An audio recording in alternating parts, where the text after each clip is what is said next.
In primetime news this evening, legal debate rages even as the acting director of prosecutions takes office. Senior attorney welcomes the appointment of Claudette Thompson to the post. And normalcy is slowly returning to Spanish Town following tense few days.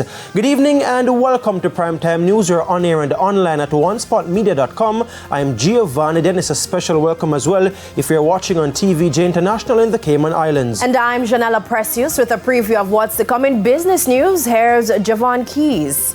Well, Janella, this evening we're going to be looking at airlift. Of course, we know the debates about connectivity in the region, so we understand that that's improving a bit. So we'll take a look at that in the business day later on.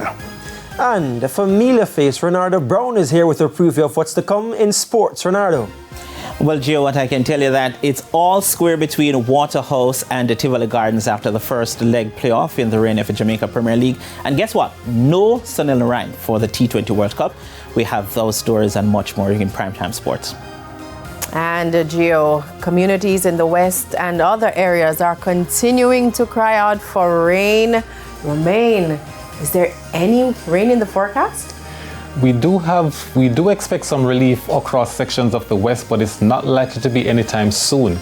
However, we still have those afternoon clouds developing across inland areas and still helping to produce some shower activity over central portions of the island.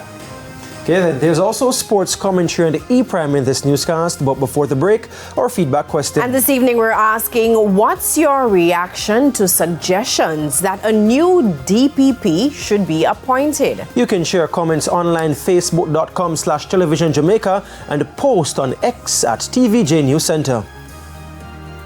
Please stay with us. Primetime News returns after this break.